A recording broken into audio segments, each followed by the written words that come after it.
Television റേറ്റിംഗിൽ നടക്കുന്ന തട്ടിപ്പ്, അതിന്റെ മറവിൽ നടക്കുന്ന സാമ്പത്തിക ഇടപാടുകൾ, കേരളത്തിലെ ഒരു ചാനൽ ഉടമ ഇടപെട്ട് നടത്തിയിട്ടുള്ള വലിയ കൊള്ളയുടെയും തട്ടിപ്പിന്റെയും ഒക്കെ വിവരങ്ങളാണ് 24 ഈ ഘട്ടത്തിൽ പുറത്തുവിടുന്നത്. കേരളത്തിലെ ജനപ്രിയ ചാനലാകാൻ വേണ്ടി 24നെ ഇകഴ്ത്തി കാണിക്കുകയും 4ാം സ്ഥാനത്തേക്ക് പിന്തള്ളാൻ വേണ്ടി പണം നൽകുകയും റേറ്റിംഗ് കൃത്രിമമായി ഉണ്ടാക്കിക്കൊണ്ട് ഏറ്റവും ജനപ്രിയത തങ്ങൾക്കാണെന്ന് അവകാശപ്പെടുകയും ചെയ്യുന്ന ഒരു ചാനൽ ഉടമയും അതോടൊപ്പം തന്നെ ബ്രോഡ്കാസ്റ്റ് ഓഡിയൻസ് റിസർച്ച് കൗൺസിൽ എന്ന ടെലിവിഷൻ റേറ്റിംഗ് നിശ്ചയിക്കുന്ന ബാർക്ക് എന്ന സംവിധാനത്തിലെ ജീവനക്കാരനുമായി നടത്തിയിരിക്കുന്ന അവിശുദ്ധ കൂട്ടുകെട്ടിന്റെയും സാമ്പത്തിക ഇടപാടുകളുടെയും വിവരങ്ങളാണ് 24 ഈ മണിക്കൂറിൽ പുറത്തുവിട്ടുകൊണ്ടിരിക്കുന്നത്. കേരളത്തിലെ ടെലിവിഷൻ ചാനലുകളിൽ വഞ്ചനയുടെ വിഷം കലർത്തുക മാത്രമല്ല, ടെലിവിഷൻ പ്രേക്ഷകരെ ഒന്നാകെ വഞ്ചിക്കുന്ന ഒരു ഇടപെടലാണ് കേരളത്തിലെ ഒരു ചാനൽ ഉടമയിൽ നിന്ന് ഉണ്ടായിട്ടുള്ളതെന്നത് അങ്ങേയറ്റം നാണം കെടുത്തുന്നതും നമ്മളെ അമ്പരപ്പിക്കുന്നതുമായ ഒന്നാണ്. കേരളത്തിൽ മാത്രമല്ല, ഇന്ത്യയിലെ വിവിധ സംസ്ഥാനങ്ങളിൽ സമാന സ്വഭാവത്തിലുള്ള തട്ടിപ്പുകൾ നടക്കുന്നുണ്ട് എന്ന വിവരങ്ങൾ കൂടി ഞങ്ങളുടെ അന്വേഷണത്തിൽ കണ്ടെത്തിയിട്ടുണ്ട്. കഴിഞ്ഞ ഏതാനും മാസങ്ങളായി 24 ഇതിന്റെ അന്വേഷണത്തിലും പരിശോധനകളിലുമായിരുന്നു. ടെലിവിഷൻ റേറ്റിംഗിൽ 24ന്റെ ജനപ്രിയത ഇടിച്ചു നിരത്തുന്ന വിധം അതിലെ റേറ്റിംഗിൽ വന്നിട്ടുള്ള മാറ്റങ്ങളിലെ അസ്വാഭാവികത കണ്ടുള്ള സംശയത്തിൽ നിന്നാണ് ഞങ്ങളുടെ അന്വേഷണം ആരംഭിച്ചത്. അന്വേഷണത്തിൽ അക്ഷരാർത്ഥത്തിൽ അമ്പരപ്പിക്കുന്നതും നടുക്കുന്നതുമായ വിവരങ്ങൾ പുറത്തുവരുന്നു. പ്രേംനാഥ് എന്ന ബാർക്കിലെ ഒരു ജീവനക്കാരനും കേരളത്തിലെ ഒരു ചാനൽ ഉടമയും നടത്തിയിട്ടുള്ള അവിശുദ്ധ കൂട്ടുകെട്ടിന്റെയും സാമ്പത്തിക ഇടപാടുകളുടെയും വിവരങ്ങളാണ് ഞങ്ങൾക്ക് കണ്ടെത്താൻ കഴിഞ്ഞത്. അവർക്കിടയിൽ നടന്നിട്ടുള്ള വാട്സാപ്പ് കോളുകളുടെയും ചാറ്റുകളുടെയും ഒക്കെ വിവരങ്ങൾ 24 പ്രേക്ഷകർക്ക് മുന്നിലേക്ക് ഞങ്ങൾ എത്തിക്കുകയാണ്. കേരളത്തിലെ ലക്ഷക്കണക്കിന് വരുന്ന ടെലിവിഷൻ പ്രേക്ഷകരെ വഞ്ചിക്കും വിധമാണ് ചാനൽ റേറ്റിംഗിന്റെ പേരിൽ കൃത്രിമത്വം നടത്തിക്കൊണ്ട് ഈ യുദ്ധത്തിൽ അവിശുദ്ധമായ ഒരു ഇടപെടൽ ഒരു ചാനൽ ഉടമ കേരളത്തിൽ നടത്തിയിരിക്കുന്നത്. കേരളത്തിൽ മാത്രമല്ല, മറ്റ് പല സംസ്ഥാനങ്ങളിലും സമാനമായ തട്ടിപ്പ് ബാർക്കിൽ ഏതാനും ചില ജീവനക്കാരുടെ ഒരു ശൃംഖല നടത്തിക്കൊണ്ടിരിക്കുന്നു എന്ന വിവരങ്ങൾ പുറത്തുവരികയാണ്.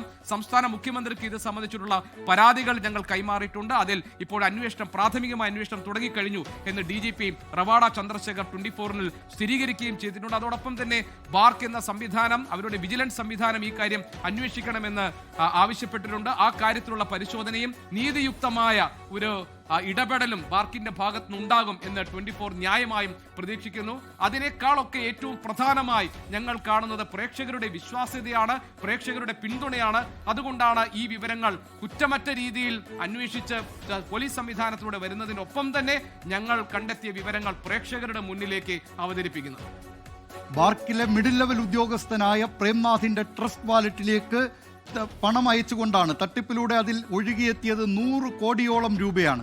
ഈ പ്രേംനാഥിന്റെ ട്രസ്റ്റ് വാലറ്റിലെ ഈ അക്കൗണ്ടിൽ നിന്ന് മറ്റു പലരിലേക്കും പണം കൈമാറ്റം ചെയ്യപ്പെട്ടു എന്നതും കണ്ടെത്തിയിട്ടുണ്ട്. കേരളത്തിലെ ഒരു ചാനൽ ഉടമയുടെ അക്കൗണ്ടിൽ നിന്നും പ്രേംനാഥിന്റെ വാലറ്റിലേക്ക് കോടികളെത്തി. ക്രിപ്റ്റോ കറൻസിയായ USDT വഴിയാണ് ചാനൽ ഉടമ പണം കൈമാറ്റം ചെയ്തിരിക്കുന്നത്.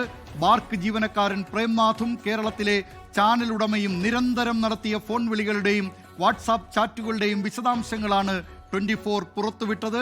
ഓപ്പറേഷൻ സത്യയുടെ 24 ഇൻവെസ്റ്റിഗേഷൻ ഓപ്പറേഷൻ സത്യയുടെ വിവരങ്ങളാണ്, ഞെട്ടിക്കുന്ന വിവരങ്ങളാണ് പ്രേക്ഷകർ കണ്ടുകൊണ്ടിരിക്കുന്നത്. ഇതാ കേരള പോലീസ് ഈ വിഷയത്തിൽ അന്വേഷണം ആരംഭിച്ചിരിക്കുകയാണ്. കേരള പോലീസ് പ്രാഥമിക അന്വേഷണം തുടങ്ങിയിട്ടുണ്ടെന്നും തട്ടിപ്പാണ് നടത്തിയിട്ടുള്ളതെങ്കിൽ അതിൽ ആ നിലയിൽ തന്നെ കൈകാര്യം ചെയ്യുമെന്നുമാണ് DGP റവാഡ ചന്ദ്രശേഖർ അല്പസമയം മുമ്പ് 24നോട് പറഞ്ഞിരിക്കുന്നത്. കേരള പോലീസ് ഈ തട്ടിപ്പുമായി ബന്ധപ്പെട്ട് അന്വേഷണം ആരംഭിച്ചിരിക്കുകയാണ്. കേരളത്തിൽ മാത്രമല്ല, പ്രേക്ഷകർ മനസ്സിലാക്കേണ്ടത് ഇതര സംസ്ഥാനങ്ങളിലും സമാനമായ രീതിയിലുള്ള തട്ടിപ്പുകൾ നടക്കുന്നു എന്നതിന്റെ തെളിവാണ് ഈ പറയുന്ന ബാർക്കിലെ ജീവനക്കാരൻ പ്രേംനാഥിന്റെ ട്രസ്റ്റ് വാലറ്റിലേക്ക് ഒഴുകിയെത്തിയിരിക്കുന്ന 100 കോടിയോളം രൂപ. നിമിഷങ്ങൾക്കകം, ഏതാണ്ട് ഒരു മാസത്തിനകം തന്നെ ഈ പണം പലയിടങ്ങളിലേക്കായി വീതിക്കപ്പെട്ടിട്ടുണ്ട്. അതുകൊണ്ട് തന്നെ ഇതിന് പിന്നിൽ പ്രേംനാഥ് എന്ന ആൾ ഒറ്റയ്ക്കായിരിക്കില്ല. ബാർക്കിലെ ചില ജീവനക്കാർ കൂടി ചേരുന്ന ഒരു ശൃംഖല ഇതിന് പിന്നിൽ പ്രവർത്തിച്ചിട്ടുണ്ടെന്ന് നമുക്ക് ന്യായമായും സംശയിക്കാം. ടെലിവിഷൻ റേറ്റിംഗിന്റെ അടിസ്ഥാനത്തിൽ നിലനിൽക്കുന്ന 50,000 കോടി രൂപ, 50,000 കോടി രൂപയുടെ ഇന്ത്യൻ ടെലിവിഷൻ വ്യവസായത്തെ തകർക്കാൻ ബാർക്ക് ജീവനക്കാർ നടത്തുന്ന നിഗൂഢമായ ശ്രമങ്ങൾ ഈ തട്ടിപ്പിന്റെ വ്യാപ്തി വർദ്ധിപ്പിക്കുന്നുണ്ട്. കേരള ടെലിവിഷൻ ഫെഡറേഷൻ പ്രസിഡന്റ് മുഖ്യമന്ത്രിക്കും ബാർക്ക് സിഇഒയ്ക്കും നൽകിയ പരാതിയിൽ ഇതിനോടകം തന്നെ അന്വേഷണം നടക്കുകയാണ്. മുഖ്യമന്ത്രിയുടെ നിർദ്ദേശപ്രകാരം DGP റവാഡ ചന്ദ്രശേഖറിന്റെ നേതൃത്വത്തിലുള്ള സംഘം അന്വേഷണം തുടങ്ങി തെളിവുകൾ ശേഖരിച്ചു കഴിഞ്ഞു. അല്പം മുൻപ് റവാഡ ചന്ദ്രശേഖർ പ്രാഥമികമായ അന്വേഷണം നടക്കുന്നു എന്ന കാര്യം 24ലൂടെ സ്ഥിരീകരിക്കുകയും ചെയ്തിട്ടുണ്ട്. സ്വന്തം ചാനലിന്റെ റേറ്റിംഗ് വർദ്ധിപ്പിച്ച് പരസ്യ വരുമാനം വർദ്ധിപ്പിക്കുന്നതിനോടൊപ്പം മറ്റ് മറ്റ് ചാനലുകളുടെ റേറ്റിംഗ് താഴ്ത്താനുമുള്ള കഴിഞ്ഞ ഒരു വർഷത്തിലധികമായി കേരളത്തിൽ വിജയകരമായി നടപ്പാക്കി വന്ന ചാനൽ ഉടമയുടെ ഗൂഢതന്ത്രമാണ് ഇവരിലൂടെ വെളിവാകുന്നത്. വടക്കൻ കേരളത്തിലെ 20,000-ഓളം വരുന്ന ഒരു കേബിൾ നെറ്റ്വർക്കിൽ ലാൻഡിംഗ് പേജ് എടുത്ത് റേറ്റിംഗിൽ വൻ വർധനവുണ്ടാക്കിയെന്ന അവകാശവാദത്തോടെയാണ് ബാർക്ക് തിരിമറിക്ക് ചാനൽ ഉടമ തുടക്കം കുറിച്ചത്. 85 ലക്ഷത്തോളം കേബിൾ കണക്ഷനുകളുള്ള കേരളത്തിന്റെ വളരെ ചെറിയ ഈ നെറ്റ്വർക്കിലെ ഒരു ലാൻഡിംഗ് പേജ് റേറ്റിംഗിൽ അത്ഭുതങ്ങൾ ഉണ്ടാക്കി എന്ന് പരസ്യദാതാക്കളെയും ടെലിവിഷൻ പ്രേക്ഷകരെയും അതിവിദഗ്ധമായി പറ്റിക്കാൻ ഈ ചാനൽ ഉടമയ്ക്ക് കഴിഞ്ഞു. ഇതോടൊപ്പം തന്നെ തട്ടിപ്പിന് കളമൊരുക്കാൻ യൂട്യൂബ് വ്യൂവർഷിപ്പിലും വ്യാപകമായ തട്ടിപ്പുകൾ നടത്തി. ഫോൺ ഫാമിംഗ് എന്ന സാങ്കേതിക വിദ്യയും ചാനൽ ഉടമ ഉപയോഗിച്ചിട്ടുണ്ട്. മലേഷ്യ, തായ്ലാന്റ് എന്നീ രാജ്യങ്ങളിലെ ഫോൺ ഫാമിംഗ് ഏജൻസികൾക്ക് കോടികൾ നൽകി ആധുനിക സാങ്കേതിക വിദ്യ ഉപയോഗിച്ച് യൂട്യൂബ് വ്യൂവർഷിപ്പ് ഉയർത്തി റേറ്റിംഗ് തട്ടിപ്പിന് പശ്ചാത്തലമൊരുക്കി എന്നതാണ് ഇപ്പോൾ പുറത്തുവരുന്ന വിവരം. ചെറിയൊരു ഇടവേളയ്ക്ക് ശേഷം ഇതുമായി ബന്ധപ്പെട്ട കൂടുതൽ പ്രതികരണങ്ങളിലേക്കും കൂടുതൽ വിശദാംശങ്ങളിലേക്കും കടക്കും. ലോകത്തെവിടെയായാലും ഏത് സമയത്തും 24 വാർത്തകളും ഓഗ്മെന്റഡ് റിയാലിറ്റി പാക്കേജുകളും എക്സ്പ്ലെയിനറുകളും വിശദമായി കാണാൻ ഞങ്ങളുടെ യൂട്യൂബ് ചാനൽ നിങ്ങൾക്ക് സബ്സ്ക്രൈബ് ചെയ്യാം.